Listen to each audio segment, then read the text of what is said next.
Hey everybody, Jeff Schneider here. What you're about to see is something completely different for this channel. I've done an interview with another musician where I've been the one doing the interviewing. I had an amazing conversation with Nahre Sol. She's another musician who's on YouTube. She went to Juilliard, classically trained, but has also gotten into composition and improvisation in recent years. And we cover so much in this interview, so many gems about how to bring creativity into practicing. We cover really actionable practicing techniques for all instruments, not just pianists. We talk about what it's like to go to Juilliard and be in that environment. And if you're thinking about going to a music school, how to go about choosing one. Nahre also talks about how she thinks about improvising in terms of making a salad, which is super, super cool. Makes a lot of sense, actually, and is a really great analogy and metaphor for improvising. We talk about dealing with criticism and how to get into improvisation or composition if you're a classical musician and you've never done anything like that before. Like, how do you get started with that? Nahre's done that. She's done an amazing job with her YouTube channel. And if you haven't checked it out yet, then you're in for a real treat. You can look up Nahre Sol on YouTube or search Practice Notes, which is the name of her, or one of the names of her series. So as I said, there's a ton of wisdom in this conversation between Nahre and myself. So it's a long one. There's a lot in there. So if you don't have the time to watch the whole thing, you can put it on a faster playback speed, and you should still be able to understand everything we're saying. And that's the way that I like to listen to podcasts and interviews anyway, just to make sure I get to hear everything in the time that I have. Anyway, let me know what you guys think of this interview down below in the comments, and if you have other people in mind that you'd like for me to bring on this sort of new series that I'm trying out, I would love to hear who you'd like to hear me interview. Anyway, without further ado, here's Nahre Sol. Welcome, Nahre, to the show that's not a show, since this is the first time we've done this kind of an interview on my channel. But I'm glad to have you here, and yeah, welcome. Me too. Thanks, Jeff. I've been watching your channel for quite a while, so this is pretty exciting. Well, likewise. And just so everybody who's watching this knows who you are and the channel that you have on YouTube, tell us a little bit about that. It's called Practice Notes, and what is that all about? So I'm mainly a pianist. I also compose. I do a little bit of improvisation, and I do videos sort of documenting my work on that and sharing any kinds of tips and insights that I come across. And I have these practice notes videos, and I also just started these sound bank videos, which is more geared towards composition and improvisation. I've been having fun with that. And your background is it in improvisation and composition or elsewhere? No, my background is classical music. I've been trained and I've been studying as a classical pianist. Right. Going all the way back to pre-college to university and postgraduate, all degrees or diplomas in classical performance. Right. Okay. So how did you make that? I don't know if I'd call it a full-on transition, but how did you start incorporating, composing and improvisation into your, very dedicated classical world? I've always had an interest in composition. I've always written little bits of pieces of music here and there, but I never really had the opportunity to work with someone in composition or improvisation. But towards the end of my studies at Juilliard, I had a teacher that was a big influence on me, and his name's Philip Lasser. He encouraged me to explore a little more in composition, and I took an elective class of his, and it really encouraged me to take it further. And from there, I received a grant to study a mix of both piano and composition in Paris. And since then, I've been in and out of school, but I've sort of just taken the initiative on my own to spend a little more time on composition and improvisation.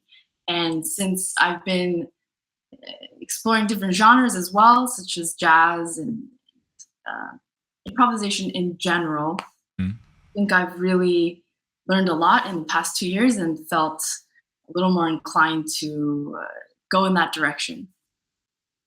Well, let me kind of dig in there a little bit more. So when you were at Juilliard, what was there something that sort of caused you to want to go in the direction of that class with that teacher?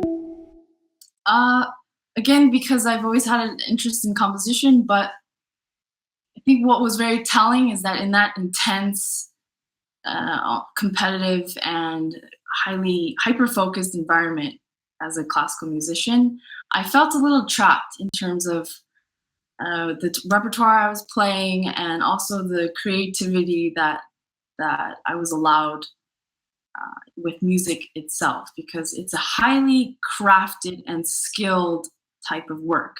As a classical musician, you're taking these pieces and you're trying to perfect them, and giving justice to the composers, and trying to really, yeah, perfect that art. And with that, I felt a lack of freshness in terms of new material, and in terms of having more of a voice. And of course, there are people that really love that, and I love standard repertoire.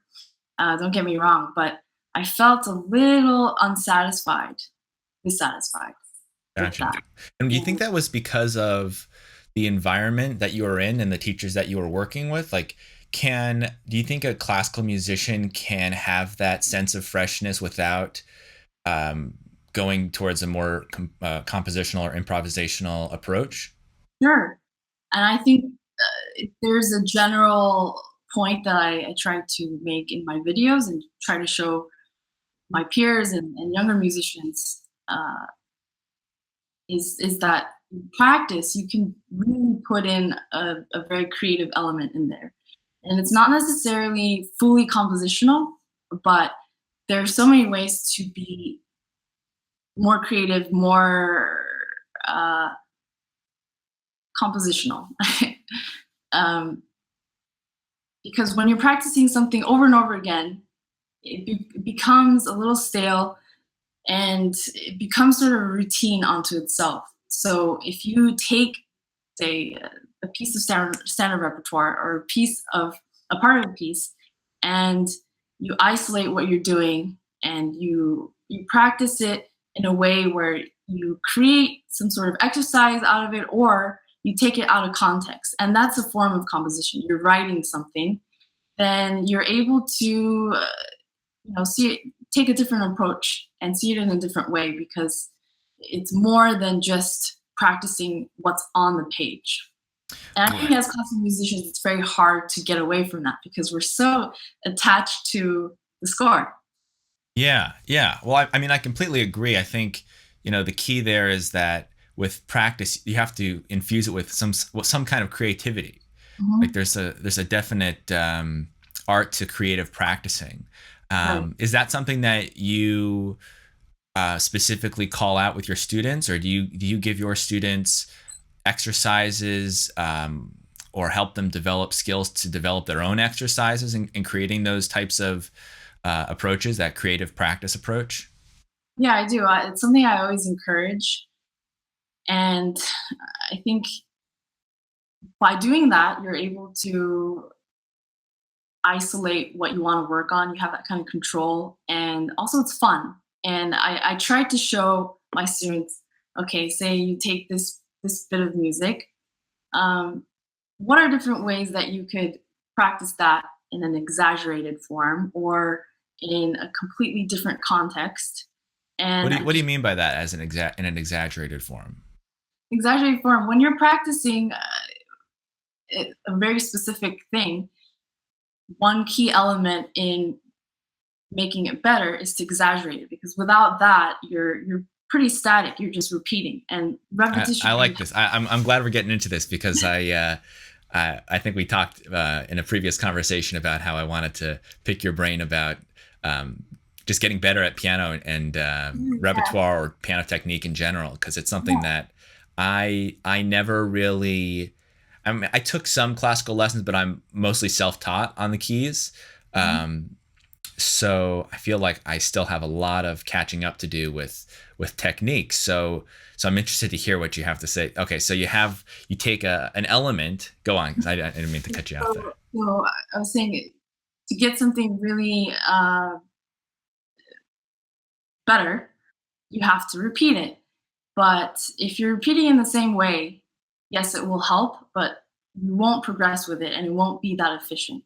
But if you exaggerate the core problem of what's difficult and overcompensate for it, then you're able to make that specific thing about the technique or that passage easier. And then you're able to progress with that. So Gotcha. Can you give me an example? Like, so let's pick a challenge that, a common issue that somebody might have with a piece or a passage, and how would you go about exaggerating it? so say for example, you're dealing with a passage that requires rapid movement of octaves, um, repeated octaves, fast. So the problem is it's you have to play fast, you have to play accurately, it has to be clear.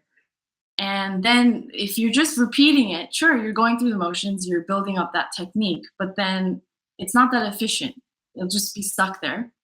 But if you try to isolate first what's up, what's difficult about this, a good way to do that is to first imagine yourself playing it, fast, clearly, accurately, and then kind of compare, okay, what am I doing differently in this scenario than right now?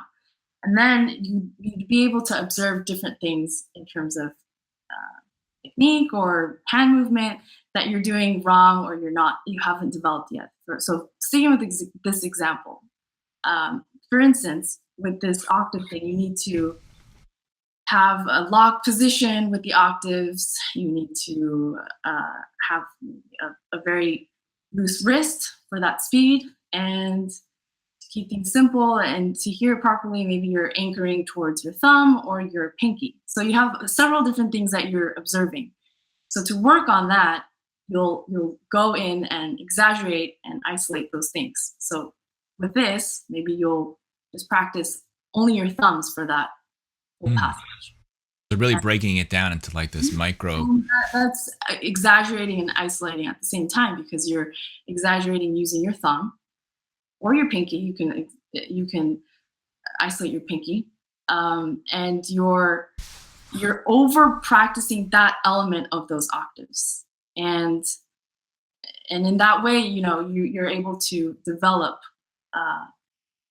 more strength and more technique in those areas.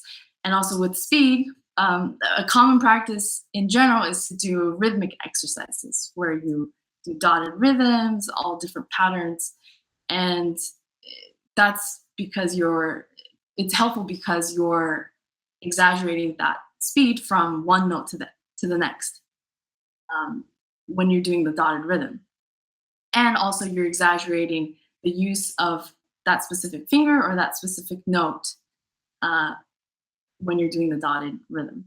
And by dotted rhythm, do you mean like a dotted eighth with a 16th? So you have that sort of skipping like effect, or what do you?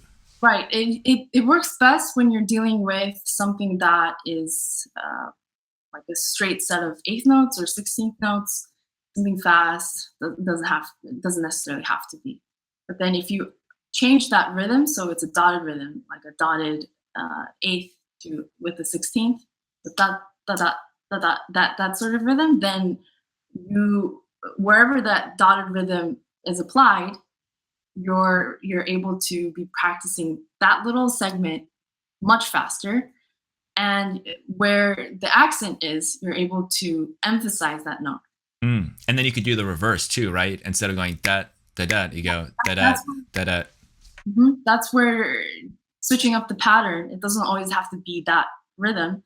It could, like you said, reverse. It could be maybe apply a triplet pattern to that, or apply, a dotted eighth with 3/16, or you can get creative with that. Again, another element of being a little creative, is taking the music out of context and really taking charge of how you're practicing it. Yeah, there's so much good stuff in there. That's great. I had a teacher of mine, George Garzone. I don't know if you've ever heard of him, but he's a pretty well-known jazz saxophonist, and he has all of his students take the swing out of their eighth notes because he's teaching jazz. So, most of the students are swinging their eighth notes, and he encourages the students to just play straight eighth notes the whole time.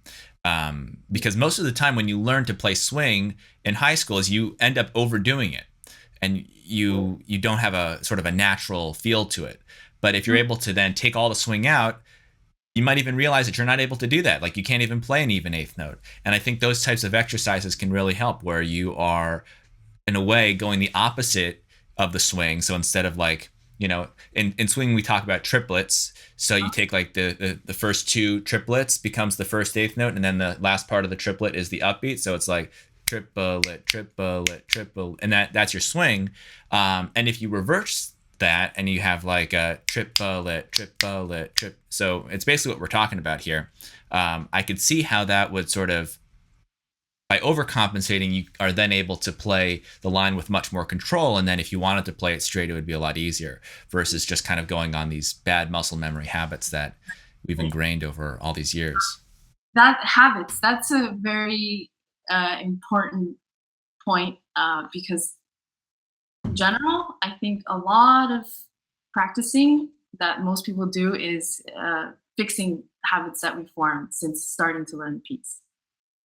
Starting to learn the piano. Right. And I'm totally guilty of that because I'm always impatient.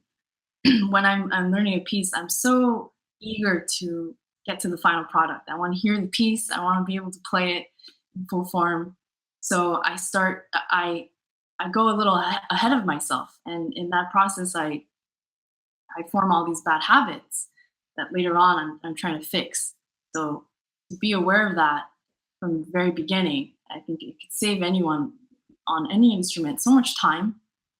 And it's just about being conscious and not repeating something that is wrong or sloppy or partial. Right. Because every time you practice something wrong, you're learning it wrong, and you're further ingraining those incorrect habits. Muscle memory, your ears. Yeah.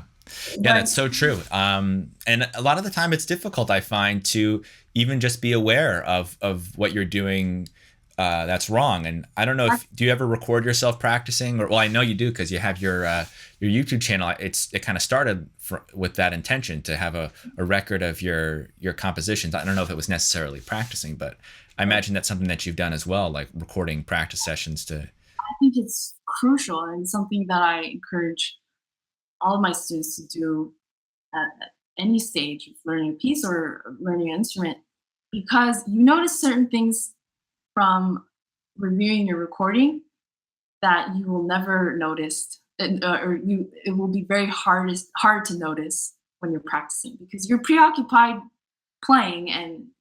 Yeah, there's a million different things going on when you're trying to play. When you're reviewing your recording, either audio or video, especially, you notice things about your phrasing, things about your technique, your hand positioning, your timing that is so obvious, and the camera and the microphone picks it up very accurately. Yeah. It's one of the hardest things to do, listen back to yourself or watch yourself play, because you hear everything and you see everything that you do wrong, and it's just there's no denying it. Yeah, and what you said about that's how the video started. That's exactly how it started. I first started recording things with my phone, as does most people, and I would just prop it up. First audio only, and then I started using the video function on my phone so that I could remember what I was doing or sort of watch my hands. But then I was limited because I didn't yet find a way to film from overhead. And once I figured that out, it was a very quick, efficient way to keep track of things, take notes, and observe what I'm doing.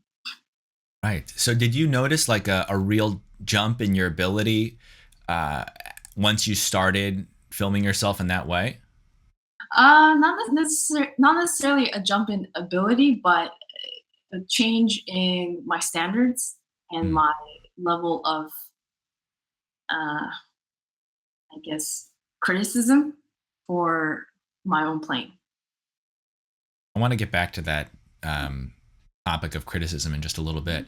But to go a little bit further into that question of jumps in one's ability, do you feel like there was something that you did at one point in your development of your skill on the piano that contributed to like the majority of your success as being so proficient on the instrument? Was there like can you nail down one or two exercises that you did that really made, I don't want to say all the difference, but made a whole lot of difference?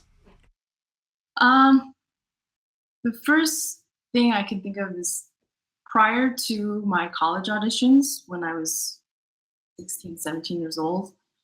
I think just the sheer quantity of practice time that I spent in that year and a half, 2 years really made the first difference in Hmm. my pianistic abilities in general. What are we talking about there? Like, what kind of time are we talking about? Um, so I used to, before that, I used to practice maybe an hour, at most 2 hours a day, very not focused, scattered, and playing a bunch of different pieces. Because if you're spending an hour practicing six different pieces, it's very different than spending an hour practicing one, right? Uh, but I really became conscious of that because I was going for a very specific thing. I had a list of pieces that I wanted to really polish for these auditions. And in that time, I practiced maybe 5 to 6, maybe even 7 hours a day. And I, for the first time, was very conscious of segmenting my pieces in terms of working on smaller chunks at one in one practice session rather than something general. So that's just a quantity thing. I think Yeah. it's super important for any instrument when you're starting to learn, putting in the hours, and that's where it started. In terms of a specific exercise or piece, I think when I started to learn etudes, Hmm. Chopin etudes in general. I know it's something that pianists always talk about, but they're very important for a reason because unlike some other etudes, of course, there are many great ones by all these different composers, but Chopin etudes, for each etude, it really focuses on one, if not two, but mostly one main technique.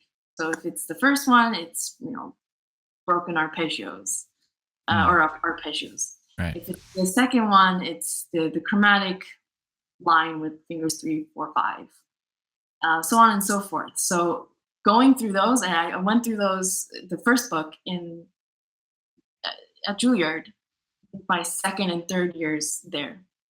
I think that really gave me a push in with technique. Yeah. Did you ever do? Um, I mean, do you feel like you can get technique just using repertoire like that, or is it also necessary to, get very focused on scales and arpeggios and just sort of the nuts and bolts of playing? I think, of course, you can because there's so many things within a piece in general that you can work on and progress with and develop your technique with. If you're strategic about always uh, choosing different pieces that will develop your technique or your skills in general, then I think it could be used in that way. Of course, you don't want to be going about choosing repertoire based on difficulty level all the time, but that's something that I do think about, especially when suggesting pieces to students. Um, Practicing scales, exercises, and things like that. Of course, I'm a big fan of those. If you watch my videos, I do them all the time. I create them. Yeah. The danger with those, though, is that you can easily become an expert on exercises and scales and arpeggios. And if you don't make that connection into actual playing, whether it's improvisation or playing repertoire, then really there's not that much use there. I think the key is to combine those two, because say that you're practicing exercises, scales, arpeggios. It's a very isolated thing. In a way, it could be more efficient because you're practicing those and you could apply it to many different pieces, because you're working with the building blocks of what most pieces are comprised of. Mm. That's gold. That's gold right there. Um, so we talked a bit before about criticism and self-criticism. Is that something that you've ever had an issue with? I know it can be a useful thing if you're watching a video of yourself playing and you're able to, glean some insights about things you could do better. But have you ever come to a point where it's been an issue and it's prevented you from improving? Sure. I think that really depends on what area you're focusing on in terms of criticism. And sometimes if it's blown out of proportion uh, relative to other areas of performance or music in general, I think it could really negatively impact how you feel about the music you're playing, how you feel about your skill level, how you feel about being a musician in general. Yeah. I think I felt a lot of that while I was at Juilliard. Naturally so, because it's a highly competitive environment. It was the first time of course, I went to boarding school with other musicians as well, but it was the first time really where I was in an environment where there are tons and tons of pre-professional and professional musicians around you that are at a very high skill level, and everyone is there to achieve a very specific goal, which is to perfect your craft as best as you can. So there's that priority there, and pressure to live up to that standard of playing perfectly almost. Yeah.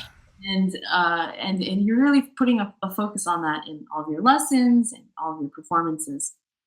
And when it's taken overboard, I think it could almost turn into something that's very athletic, because it's about reaching that score almost. And Sounds like all states. that level. And of course, that's very important as musicians to keep that in mind, and to go for that, because in order to play all this music, you need that skill. But in that environment, at that age especially, it made me very self-conscious, and uh, made me feel very incompetent, because every time I would listen to myself play in the practice rooms or a recording or after a performance, that's all I would think about. I think, oh man, I missed 5 notes there, or I couldn't get that run, and because that was a priority, that's all I could think about, and that's what got me down. So that sort of criticism, I really would uh, be aware of. I would tell people to be aware of. Yeah, to watch out for. I mean, do you? This is a heavy question, but do you wish you didn't go to Juilliard? Well, that's a very heavy question. No, I'm very glad I went there. I kind of wish that I went there and somewhere else, if Mm, that's even possible. But I think Juilliard, of course, is a fantastic school, great conservatory. Um, but I think you really have to be ready for that environment. If any of your viewers are of the age of considering colleges and things like that, I think it's very easy to be caught up in choosing a college for its reputation or what you think about that institution. But it really depends on, as a musician, who you're going to be studying with, and if there's chemistry between that environment and you. So that's you so really true. want that. But I'm very, very glad that I went there, because I really loved my teacher there, Mati Recalio. He really helped me in so many ways. I learned a ton from him.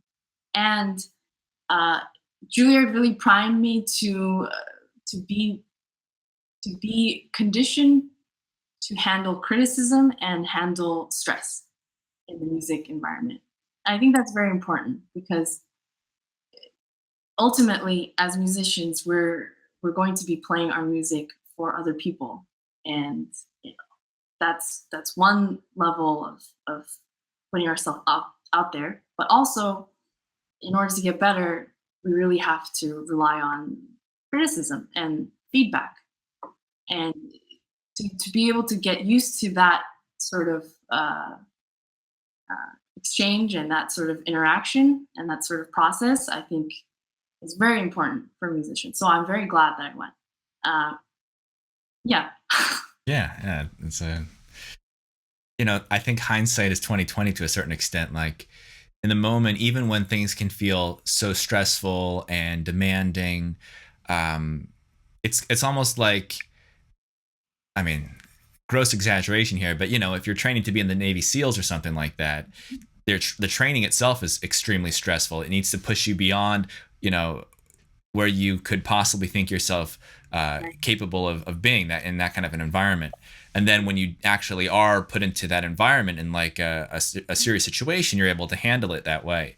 But yeah, I can see how.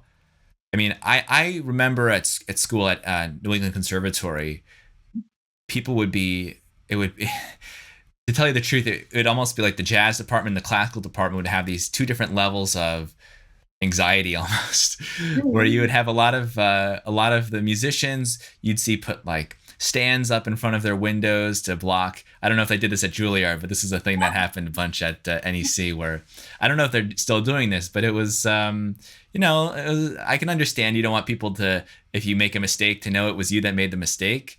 But I think it was just kind of was a representation of sort of this greater sense of perfection and needing to be perfect every time, and how that is of course important because you want to do the best you can. But if it gets to the point where it's causing so much stress and anxiety, if somebody hears you like make a mistake in the practice room, like I could see that being, I felt for those people who did that. I don't know who they were because they had the stands up in the windows, but you didn't feel much of that no, I did. I didn't. It didn't get to the point where I was, I didn't want people to hear me make a mistake. But the caliber of musicianship and the size of the school. It's not a very large school, so I think there were like two other saxophonists in my class, and that's what I studied at school. It was saxophone, so that's why I consider myself such a hack at the piano. Because I spent, when I was practicing my 6 to 8 hour days, it was on the horn. And since when did you start playing piano? Well, piano was always something that I did even before saxophone, but it was always just me kind of playing by ear and writing music and, figuring out how to play songs that I heard, from a movie soundtrack when I was little, or, later on trying to figure out some jazz recordings or something like that. And So when you're writing music, do you gravitate towards the piano or the saxophone? usually piano, just because I mean, I've written some stuff on the saxophone, but I really like to explore harmony. It's, Mm. anybody that's seen my videos knows how into chords I am, and figuring out different chord progressions. Uh-huh. Um, so Well, yeah, you're but very lucky to play two different instruments. what's that? You're very lucky to be able to play two different instruments, or maybe three. Do you play the drums as well? Yeah, I play a little bit of drums. I play a little bit of guitar and a little bit of bass, Yeah. and yeah, the majority of my skill set is definitely on the saxophone, and then probably under there is the piano. Um, but yeah, it's a really good thing. If everybody can play the piano or any real one, I think it's great to be able to play a chordal instrument for understanding theory and harmony. To see, guitars is great too because of course you're playing chords, but to have everything laid out on the piano in such a way where it's so linear and easy to see, that's really useful for understanding theory and harmony. Um, and then playing in a rhythm section instrument like piano or guitar, or drums or bass, really important for developing like a sense of time and a good feel. That's something that I know there are classical musicians. I mean, there are jazz musicians too who struggle with time. Everybody, it's it's such an important part of playing rhythmic music. But is that something that you ever struggled with? Like, I know you're getting more into sort of the jazz realm now. Was making that sort of switch between feeling time in maybe one way you would with classical music, and then moving into a jazz genre? Was there any sort of disconnect there? Of course, I found it very foreign to me at first to be dealing with playing music or even listening that has a fixed rhythm. Of course, there's some flexibility there, but in general, there isn't, and it's more about keeping that rhythm and keeping the time intact. And I had difficulty with that because I am used to a little more fluid sense of time. Hmm. It's not necessarily know that irregular. It's just there's more rubato, there's more give and take, Yeah. and I think time in general is not as emphasized as maybe it should be in classical music in general. I But think I think it's actually true also for jazz education. It was, it's I think it has to do with jazz education kind of grew out of classical education, and Mhm. it's still pretty young. They didn't start to teach teaching jazz in schools until maybe like I don't know. It can't be much more than 20 years, if that. And it's still very much based on harmony and chords and your scales, and very little I found, at least in my experience, was very little time was spent on time Mhm. and how to play with good time. And I really wish that I wish I had more of a background in developing that or being forced to develop that. I don't know. So what have you done to help with getting better with that kind of stuff? Um, this is this is something I've been thinking about more than actually doing, but I really think to improve your time, put in an element, a physical element in there, namely dancing. I think is uh, very helpful. Mm. That helps you feel time in a more organic and steady way. And it makes sense to me because even in classical music, if you go to so many, go look at so many genres, even Baroque, all of the suites, they're dance movements. They were dance pieces. France, Allemands, uh, jigs, um, actually were jigs dances. Uh, You're asking the wrong guy. also, waltzes, mazurkas, they're all Sure. dances. And of course we feel rhythm with our bodies when we're playing, but to try to feel it more, even if it's not in an exaggerated way where we're really moving our bodies a lot when we're playing, which is something we can't really do anyway, sort of. But if we think about movement tied to rhythm with our bodies, I think that can really help. So that's something I've been conscious about. Yeah, I think it's really true. That I heard great jazz pianist. I just saw a video of I think it was Aaron Parks who said something like the three elements of music where you have rhythm and melody and harmony. Rhythm is the body, um, harmony is the mind, and melody is the heart. So that's kind of I thought that was kind of interesting, and it kind of goes along with what you're saying here about how just moving your body in such a way in any way is going to help you get more in touch with what's happening in terms of the rhythm and the time. That's really beautiful. That statement. Um, One of my teachers in Paris once described melody, harmony, rhythm as different sides of a three-dimensional cube. Hmm. Move all elements there. But I really like what you just said. Um, what else? I wanted to also touch on your ability to sort of Well, let me back up for a second. So I think the first time I sort of became aware of your work was on a Facebook video that was getting shared quite a bit, and I think it was you doing was it improvising in the styles of other composers? Was that the one? Yeah, I took Mary Had a Little Lamb and I improvised in little chunks, in styles of different classical composers, Bach. So what? Oh, yeah. So you played Mary Had a Little Lamb in the style of Rachmaninoff and Bach and maybe I think Mozart was in there. A bunch of different classical composers. Um, what First of all, what caused you to want to do that kind of a video or explore that was it an exercise and then secondly, how did you do it? How did you sort of impersonate these different composers? So, in terms of improvising in the styles of these different composers, I'm not an expert on this, nor am I practiced at it. What made me do that video was a completely lighthearted, sort of sarcastic thing. I just, I don't know. I'm actually not really sure where the core idea came from, but I think about specific characteristics of all these composers a lot. When I'm playing their pieces or listening, I try to organize and identify for myself. Okay, what makes this composer sound this way? And I try to get very specific about it, whether it's a certain type of harmony or a certain type of movement that they always do. So I'm always thinking about this, and I just wanted to make a lighthearted video showing these things and or just trying it out for myself at the piano. And it wasn't even meant to be an instructional video or anything. I just, I always, at that point, I always had the camera running when I was practicing.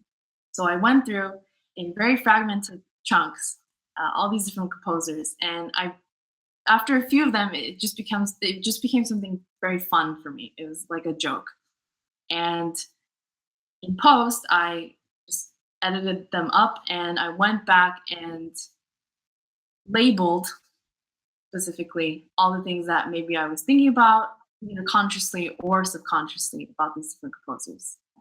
At any point, did you spend time analyzing the music of these different composers, or were you just kind of on the spot, messing around and coming up with these, these characteristics of their composing style? For this specific video, no, but it's something that I've been studying since I've been playing all these different pieces by these composers. So it's really a result of me being familiar with these composers throughout the last 10, 20 years of playing piano. Right. So when you were studying piano before you were working with composition and improvisation, were you doing analysis, like theoretical analysis of the music? No, not so much. Even in school, of course, we had theory classes and we worked on analyzing. So there, I learned the fundamentals there, but to be honest, it didn't really go that much uh, in depth in terms of studying all of these different concepts. So it's something that's new to me in the past maybe 2, 3 years or 4 years. So no, but um, I think it's very important. I think it should be part of your daily practice. But of course, it's hard to do that because again, you need to spend so much time trying to get get to a certain level to be able to play these pieces. So there's a lot that you need to do. So on top of that, to really analyze it, there's more time that's required to do that. But if it's more integrated into your practice from the get-go, I think that will help. Yeah, I agree. I think the going back to the what we were talking before about kind of just running up scales up and down and arpeggios and getting really good at exercises, you might build the muscle memory up for that, and that I guess is useful if you want to just play exercises your whole life. But what I encourage my students is to not only think about or to not just play it, but to think about what you're playing. and to get to know scales, especially in terms of improvising, because um, it's important to not just play to scale, 1, 2, 3, 4, 5, 6, 7, 8, and then back down, but to get to know it in such a way that you're able to play, 1, 3, 4, 7, 2, 6, 5, and all kinds of random sequences, and be that familiar with each scale that you have the ability to dance around it in all different kinds of ways. Because if you're only able to go, 1, 2, 3, 4, 5, 6, 7, then all of your solos are just going to be, that pattern over and over again. But if you're so familiar with it that you can play any sequence and backwards and forwards and upside down, then it allows you to be free with these scales. And the same is true for hearing them. Like I like to not only have a student play through a sequence, but also be able to sing through it so that they can become familiar with, okay, well, how does the second scale degree sound? How does the fifth scale degree sound? Each of those things is different. The sound of each of those notes is different. I like to think of it like a color or a personality, and the more you do it, the more familiar you get with those personalities. Is ear training something that you've worked on a lot? Is that something that I assume that you had to take some ear training classes in school?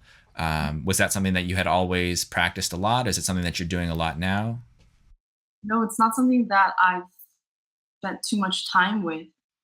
Of course, in college, I took 2 years of ear training, and that's where I learned solfege and singing with solfege.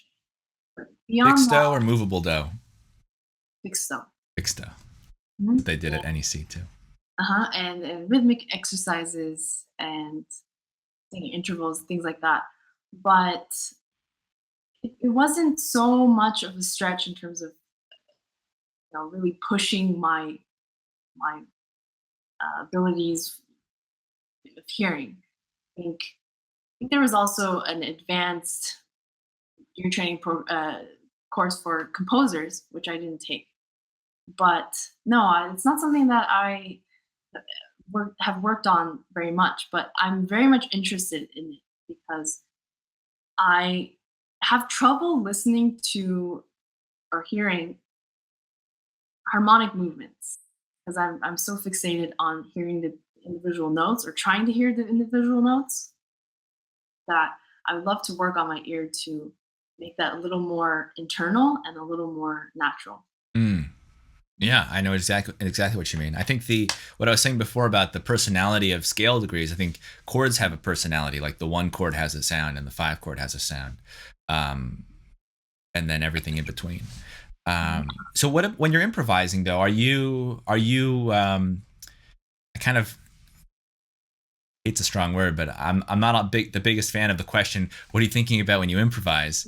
But because I think the answer is usually supposed to be, not much. It's supposed to be sort of just an organic experience where, you have music in your head and you're able to communicate it with your fingers or whatever instrument you're playing. So what is your experience like improvising? I mean, you started. Uh, was composition and improvisation, did those two things start around the same time, or was it first composition and then you've started improvising more recently? Well, I think I improvised in the context of writing something, and improvisation in general wasn't something I was thinking about until pretty recently, and that's why I very much consider myself very new to improvisation. And the most experience I have with it is improvising over pieces that I've written, and I'll write pieces that uh, are formed in a way where improvisation is natural. And So what's going through your mind when you're in that sort of improvisational zone? so there are sort of two approaches that I have with it, and I think they're very sort of rudimentary in improvisation in general. But one way is almost like mixing a salad. I know I did a video where I did an actual improvisation spliced together with footage of me mixing a salad. And I did that because I really think of mixing a salad when I'm improvising. It's almost like having a set list or pile of ingredients that I know will sort of blend together well.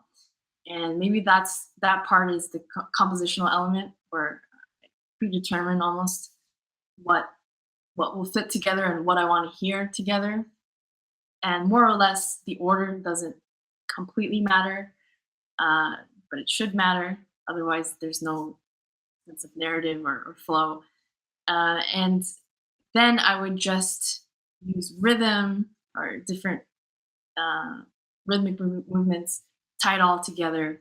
And what I would control in the moment is pace, and also expanding upon those little maybe modules that I come up with before. So it all sort of blends together well. Or I think of it in terms of a landscape, more of moving from one tectonic plate to the next. Hmm. And I think a lot of the pieces that I've written so far that have improvisation incorporated within it, it's sort of like that. It moves from one harmonic center where things will happen maybe busily based on rhythm within that sort of plate, and then it'll shift over, and it'll just keep going that way. Hmm. How what about yourself as a jazz musician? In terms of like what I'm thinking about, well, I'm always striving to, you know, go with that sort of process that I was just talking about, where I hear something in my head, and it's almost like singing. You know, you sing something, and then instead of singing it, you play it. That's my goal at all times, because one, it keeps me really honest. Like if I'm not actually able to sing something accurately, then I'm probably not hearing it accurately, and then I'm not going to be able to play it accurately. Now, there are plenty of times when I'm playing something that I'm not necessarily hearing, or maybe I have an idea of, sort of a blurry idea of it, and I do my best to get it out. But my best improvisation, my best composition is all coming from that clear sound in my head of each individual note, every chord, where it's no different than singing something and not approximating. There's a really good video of Bill Evans talking about this, where he talks about how so many jazz pianists sort of approximate, and they kind of give you the impression of jazz, but it's kind of like if I take my glasses off, I have an idea of what you look like, but I don't see any real detail. And then Like you put the glasses back on, and then suddenly everything is right, absolutely clear. So in order to do that musically, you really do have to have your ears in a place where you can hear things every note, and not have to feel like you're blurring the lines in order to get the music to come out. right, That's a right. difficult, and that's really really hard. Really Uh, hard. I think about comparing learning music, and especially improvisation, whether it's in the jazz context or another context, to learning a language, Oh yeah, it's the because same. you could jump into it, learn all these very sophisticated phrases, and recite them. Uh, you can choose poetry or some very elegant form of that language and really spend time on it. But if you aren't aware of how the language is actually built, and how to speak it in general, then you know you're not approaching it right. And like Bill Evans said in that clip, you're approximating it.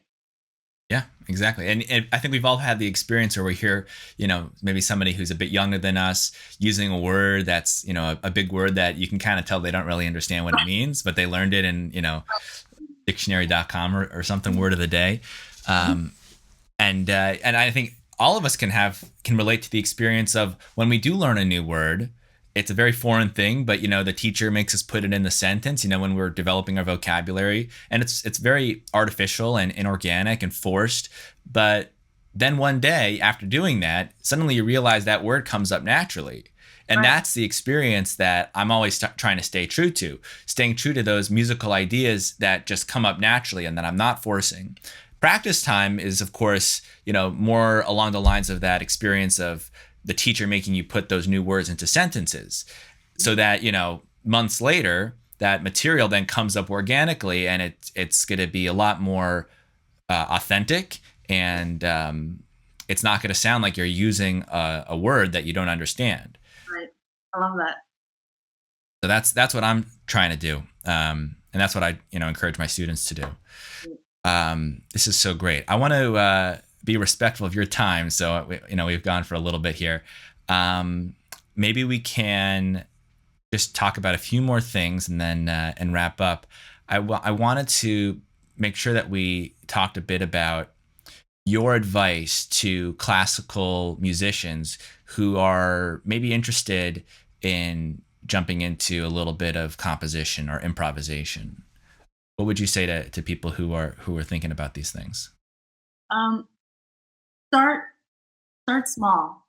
Again, maybe even if it's starting with changing the way you're practicing something and taking that initiative to create a little something supplementary to what you're trying to do with that piece, or in response to that, in in in a very much in a dialogue form with the music that you're playing. And that's very much how I started as well. Most of my earliest pieces that I've written, they were either variations on a melody that I liked from a specific piece or an elaboration on something. Let it be organic, and go from a point where you're familiar with the music already, pieces that you're working on. If you're a classical musician, repertoire, and just try to write out your response to it, the reaction to it. I think that is a great place to start, and Mm. be open-minded in terms of what you listen to, and surround yourself with musicians that are open to that or are doing that. Um, Not just maybe your tight circle of. I know how pianists can be very clicky. Mm. Yeah, I could see how being around people who are very, very much focused on just the repertoire and not going outside of that circle, it could be a little bit intimidating to then break from the pack a bit and start changing some of the notes. But it sounds like from what you're saying is that it's okay to try. Nothing's gonna Yeah. happen. I've gone through periods of time in school where I was very much a textbook pianist, doing very pianistic things, in competitions, preparing specific pieces. And I've had experiences where I would be in the practice rooms where I would come out and one of my friends or colleagues would say, "What are you doing? Or what were you playing? I've never heard that before." And I said, "Oh, I'm writing something." And he said, "Don't you have a competition coming up in 1 week?" That sort of thing, and my response would be, "Yeah, I do. Maybe I should. Maybe I should." That sort of thing. That's all I mean by surround yourself with more people that Yeah, writing or would encourage that. that's good. That's good.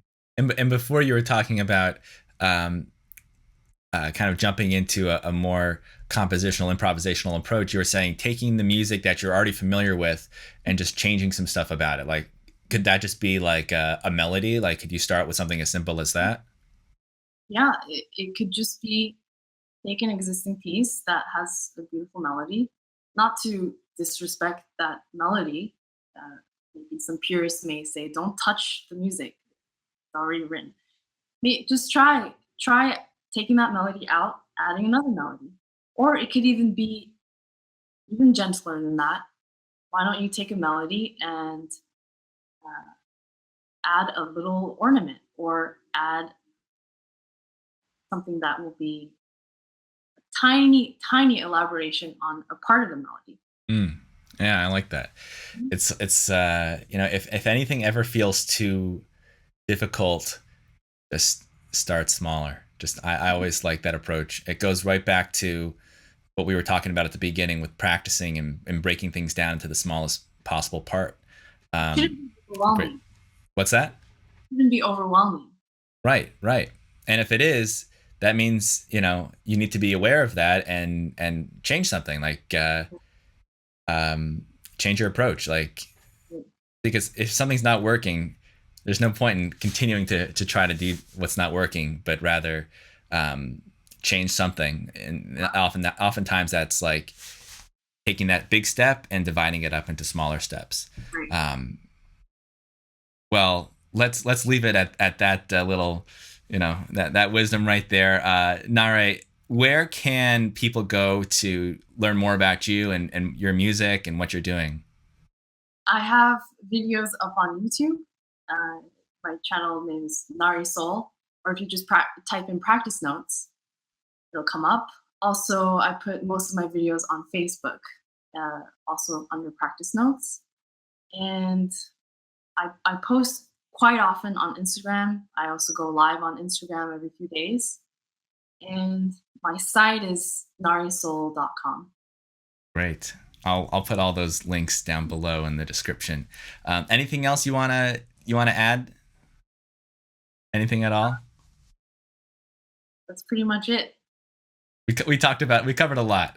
We We covered definitely went all over the place, but I think that Jeff for taking the time to oh no, thank you. I mean, chat this and is a new kind of video for my channel, as I said, and I appreciate you taking the leap with me, and hope to do more like this in the future. And 6 months, you have to come back, and I'll be much more polished and on my game. I think it's great. I'm new to YouTube, um, both watching and obviously uploading, but I'm noticing that there's a very tight community of musicians going for the same thing and standing up for the same thing, and it's not necessarily stuck to a genre. Look at you, you're jazz, R&B. Here I am, classical, um, composition, mix of things, and it's so neat that we got to know each other through YouTube. And if you think of all the bigger channels in YouTube, uh, everyone is part of that community that I think is growing and it's building, and it's really exciting to see. And I think that's very encouraging as a musician in general, see that sort of sprouting, because we're all standing for music and acoustic music and learning more about it and progressing forward. Really Yeah, cool. it's a great place to find that those people who might be a little bit more open minded to experiment with some other types of approaches and sounds. Um, well, anyway, for everybody that's watching this, go subscribe to Nahre's channel, and Nahre, thank you so much again for being here. Thanks, Jeff. All right, see ya. Bye.